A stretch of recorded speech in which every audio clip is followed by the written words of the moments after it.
10वीं कक्षा के सभी विद्यार्थियों का बहुत बहुत हार्दिक स्वागत है Vijay Kumar my new classroom पे। मैं निकिता आज आपके लिए लेकर आई हूँ आपका व्याकरण का जो विषय है अयोगवाह। ये 2 नंबर का प्रश्न आता है आपकी परीक्षाओं में कि अयोगवाह किसे कहते हैं, या फिर इसके जो पार्ट्स हैं अनुस्वार या अनुनासिक। मेन तो ये 2 हैं, अनुस्वार और अनुनासिक। ये भी पूछे जाते हैं और ऑप्शंस में भी जो है ये आ सकता है। व्याकरण का ये आपका बहुत ही महत्वपूर्ण विषय है। चलिए इसको देखते हैं कि क्या होता है अयोगवाह। स्टार्ट करने से पहले मैं कहना चाहूँगी कि हमारे चैनल को सब्सक्राइब कर लीजिए ताकि आने वाले वीडियोज़ की नोटिफिकेशन आपको मिल जाएं। सबसे पहले हम कर लेते हैं परिभाषा, ठीक है।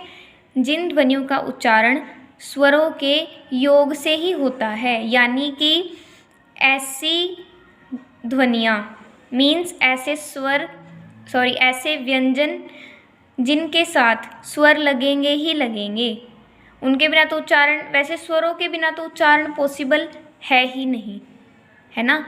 जो अगर हम अब आप क देख लीजिए, कै, हम कै बोलते हैं तो कै के अंदर ए जुड़ा हुआ है इसलिए वो कै है।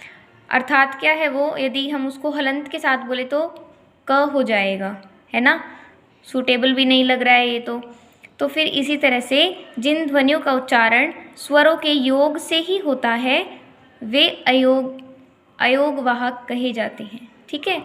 इसके मुख्य 3 रूप होते हैं। अनुस्वार, जिसको बिंदी हम कहते हैं ना, बिंदी अनुस्वार होता है उसका सही नाम। सेकंड है अनुनासिक। अनुनासिक यानी कि चांद बिंदु जिसको हम बोलते हैं, चंद्र बिंदु जिसको हम बोलते हैं, यानी कि आकार जिसका चंद्रमा के समान है। विसर्ग, विसर्ग में ये 2 बिंदी होती हैं। विसर्ग जो है हिंदी में तो बहुत ही कम यूज़ होती है, मेन जो है संस्कृत में ज़्यादा यूज़ होता है विसर्गों का, ठीक है। तो चलिए देख लेते हैं। सबसे पहला है अनुस्वार, इसका सबसे पहला भाग अनुस्वार आएगा। चलिए इसकी डेफिनेशन देख लेते हैं।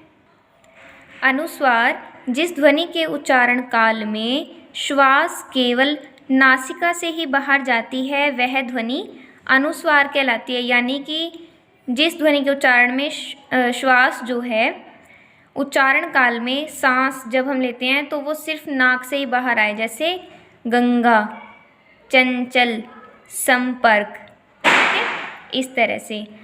अब नेक्स्ट हम देख लेते हैं अनुनासिक। अनुनासिक क्या होता है, जिस ध्वनि के उच्चारण में सांस अर्थात श्वास जो है वो मुख व नासिका, मुंह से और नाक से दोनों से एक साथ बाहर निकले, उस ध्वनि को अनुनासिक ध्वनि कहते हैं, ठीक है। अनु क्या होता है, पीछे, और नासिक मैंने नाक से, ठीक है। तो जब हम उसको बोल दें, बोलने के बाद मुख से और नाक से दोनों से जो है उसका उच्चारण हो, उसको हम कहेंगे अनुनासिक। जैसे पुल्लिंग, ये पहले वाले स्वर पे डिपेंड है, इसका उच्चारण जो है। अब देखो पुल्लिंग ल पे डिपेंड है ना कि कैसे बोला जाएगा, चांद, मांग, टांग और माँ इत्यादि, ठीक है। ज़्यादातर जो है इसके उदाहरण आपको हिंदी में मिलेंगे। संस्कृत में अनुनासिक के उदाहरण मेनली तो पुल्लिंग ही है, यही मिल सकता है आपको, ठीक है। उसके बाद है विसर्ग। विसर्गों का अगर हम हिंदी में देखें तो ज़्यादा यूज़ तो नहीं है, लेकिन विसर्गों का यूज़ संस्कृत में बहुत ज़्यादा है।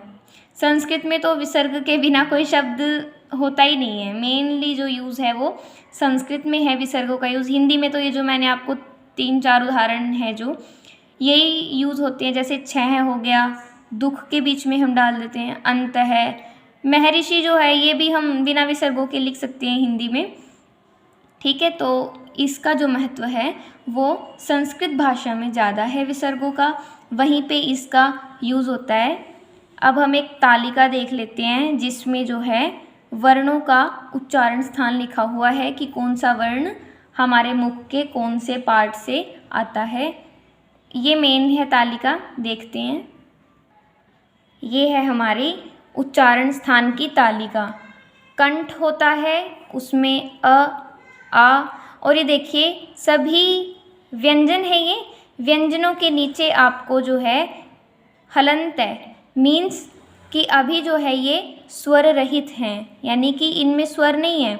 जब तक हम किसी वर्ण के साथ स्वर नहीं लगाते हैं तब तक उसमें जो है पूरा आ ई उसको इस तरह से नहीं बोल सकते। इस समय देखो ये जो कै लिखा हुआ है इसको कै नहीं बोलेंगे, क ख ऐसे बोलेंगे, ठीक है।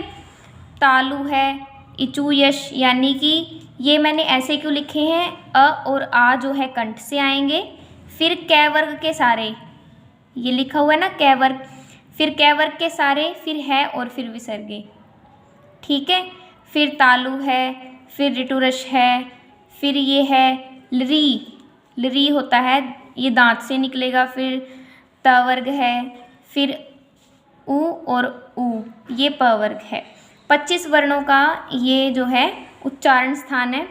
हिंदी में भी इसका यूज़ होता है और संस्कृत में भी इसका यूज़ होता है। तो आई होप कि 10वीं कक्षा के सभी विद्यार्थियों को अयोगवाह, अनुस्वार, अनुनासिक और विसर्गे और उच्चारण स्थान की जो तालिका है वो समझ में आ गई होगी। यदि आपको वीडियो अच्छी लगी है तो हमें कमेंट सेक्शन में बताइए वीडियो अच्छी लगी है या बुरी लगी है। वीडियो को लाइक कर दीजिए, शेयर कर दीजिए अपने फ्रेंड्स के साथ, क्लासमेट्स के साथ, और चैनल को सब्सक्राइब कीजिए। तब तक के लिए नमस्कार, मिलते हैं नेक्स्ट टॉपिक में।